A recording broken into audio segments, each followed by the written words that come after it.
মসজিদত bulldozer চলাক লৈ উত্তপ্ত পৰিস্থিতি বুলডোজাৰ চলাৰ পিছতে ক্ষোভত ফাটি পৰিছে এতিয়া মুছলমান বিশ্বনাথত আজি উচ্ছেদৰ দ্বিতীয়টো দিন আৰু ননকে জাপৰিগুৰিৰ মসজিদত বুলডোজাৰ চলালে প্ৰশাসনে আৰু তাৰ পাছতে মসজিদত বুলডোজাৰ চলোৱাৰ পিছতেই হাহাকাৰ পৰিস্থিতিৰ সৃষ্টি হৈছে কান্দি কান্দি বুলডোজাৰ নচলাবলৈ এতিয়া প্ৰশাসনক আহ্বান জনাইছে এই সকল উচ্ছেদিত মুছলমানে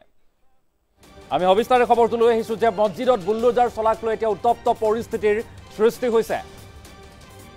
এটা ডাঙৰ খবৰ বুলডোজাৰ চলাৰ পিছতে ক্ষোভত ফাটি পৰিছে এতিয়া মুছলমান হাহাকাৰ পৰিস্থিতিৰ সৃষ্টি হৈছে কান্দোনত ভাগি পৰিছে এই সকল উচ্ছেদিত লোক বিশ্বনাথত আজি উচ্ছেদৰ দ্বিতীয়টো দিন ৩০৯টা পৰিয়ালত যেহেতু চলোৱা হ'ব উচ্ছেদ ননকে জাপৰিগুৰিৰ মসজিদত বুলডোজাৰ চলাইছে ইতিমধ্যে প্ৰশাসনে আৰু মসজিদত বুলডোজাৰ চলোৱাৰ পিছতে হাহাকাৰ পৰিস্থিতিৰ সৃষ্টি হৈছে কান্দি কান্দি বুলডোজাৰ নচলাবৰ বাবে প্ৰশাসনক আহ্বান জনাইছে এই সকল উচ্ছেদিত লোকে অনুৰোধ জনাইছে যে আমাৰ মসজিদটো নাভাঙিব আমি বহু কষ্ট কৰি এই মসজিদটো নিৰ্মাণ কৰিছো এনেদৰে এতিয়া অনুৰোধ জনাইছে আৰু তাৰ কিছু দৃশ্যাংশ দেখুৱাইছো আৰক্ষী প্ৰশাসনৰ লোকে এনেদৰে বুলডোজাৰ চলাইছে এফালৰ পৰা ভাঙি পেলোৱা হৈছে আৰু তাৰ পাছতে উত্তপ্ত পৰিস্থিতি হাহাকাৰ পৰিস্থিতি বিৰাজ কৰিছে সেই দৃশ্যাংশ আমি দেখুৱাইছো আৰু পুনে পুনে আমি বিশ্বনাথৰ সেই দৃশ্যাংশ দেখুৱাৰ চেষ্টা কৰিছো উচ্ছেদস্থলীলৈ লৈ যোৱাৰ চেষ্টা কৰিছো পোনপটীয়া দৃশ্যাংশ আমি দেখুৱাবলৈ চেষ্টা কৰিছো বিশ্বনাথত আজি উচ্ছেদৰ দ্বিতীয়টো দিন আৰু তাৰ পাছতে এতিয়া উত্তপ্ত পৰিস্থিতি বিৰাজ কৰিছে হাহাকাৰ কান্দোনৰ ৰোল দেখি আবেগিক দৃশ্য সকলোৰ চকুত চকুলো ওলাইছে এইদৰে মসজিদ ভঙাৰ কাৰণে আচলতে সকলোৱে চকু পানী টুকিছে এই মসজিদটো তেওঁলোকৰ দাবী আছিলে যাতে এই মসজিদটো কোনো কাৰণতে তেওঁলোকে নাভাঙে কিন্তু প্ৰশাসনে অৱশেষত আজি যি দ্বিতীয়টো দিন উচ্ছেদৰ যি দ্বিতীয়টো দিন আছে এই দ্বিতীয়টো দিনত কিন্তু তেওঁলোকে এই যি জিলা প্ৰশাসনে এই মসজিদটো অৱশেষত আৰম্ভ কৰিলে ভঙা যি কাম এই ভাঙিব লৈছে ৩খনকৈ এক্সকেভেটাৰ ৪খনকৈ এক্সকেভেটাৰ ইয়াত লগোৱা হৈছে এই মসজিদ ভঙা কাৰ্যত আৰু এইদৰে এই অঞ্চলত থকা যিসকল লোক আছে মহিলা পুৰুষ সকলোৱে আবেগিক হৈ পৰিছে মসজিদত যেহেতু বুলডোজাৰ চলাৰ লগে লগে সম্পূৰ্ণ আবেগিক হৈ পৰিছে এক আবেগিক হৈ ইয়াত তেওঁলোকে এইদৰে চকুলো টুকিছে এইদৰে তেওঁলোকে কান্দিছে আৰু এয়া ভিডিঅ' জাৰ্নেলিষ্ট জাহাংগীৰে দেখুৱাইছে মই স্থানীয় লোক আছে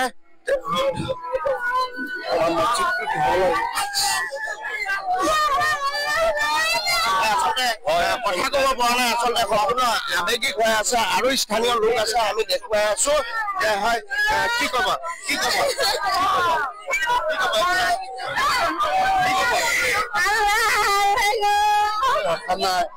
আমি উচ্ছেদ কৰিছে চৰকাৰে আমি বিৰোধিতা কৰা নাই কিন্তু আমি বাৰ বাৰ চৰকাৰক আৰু ডিচি মহোদয়ক অনুৰোধ জনাইছো যে আমাৰ মছজিদখন থাকিব লাগে এতিয়া আজি মছজিদখন ভাঙিছে আৰু ইয়াত মানে ক'বলৈ একো ভাষা নাই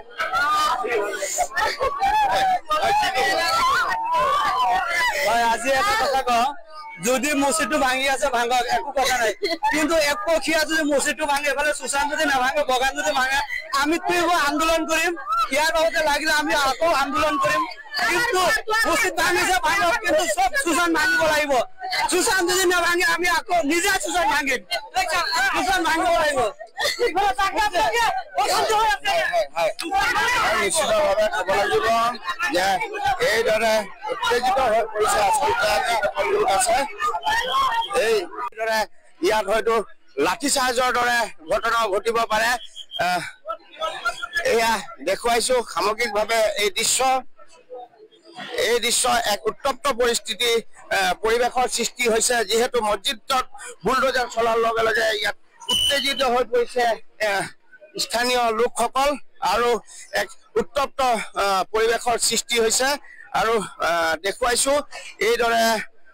আচলতে মসজিদ ভঙাক লৈ আচলতে উত্তেজিত পৰিৱেশৰ সৃষ্টি হৈছে আৰক্ষীয়ে যিসকল ইয়াৰ স্থানীয় লোক আছে এই স্থানীয় লোকসকলক বাধা দিছে যাতে তেওঁলোক কোনো কাৰণতে যাতে উত্তেজিত নহয় পৰিস্থিতি নিয়ন্ত্ৰণৰ সম্পূৰ্ণ চেষ্টা চলাইছে আৰক্ষীয়ে আৰু এইদৰে আজি এই অঞ্চলত যেহেতু দ্বিতীয়টো দিনা মসজিদত বুলডোজাৰ চলাৰ লগে লগে ইয়াৰ লোকসকল আবেগিক হৈ আচলতে এক প্ৰকাৰে পৰিস্থিতি উত্তপ্ত হৈ পৰাৰ দৰে এক পৰিৱেশৰ সৃষ্টি হৈছিলে কিন্তু পৰিস্থিতি নিয়ন্ত্ৰণৰ বাবে চেষ্টা চলাইছে আৰু এয়া দেখুৱাইছো সামগ্ৰিকভাৱে হয় নিশ্চিতভাৱে ক'ব লাগিব এইদৰে আৰক্ষী আৰু আৰক্ষী প্ৰশাসনৰ আচলতে যি মিডিয়াক আচলতে প্ৰৱেশৰ পৰা বাধা দিছে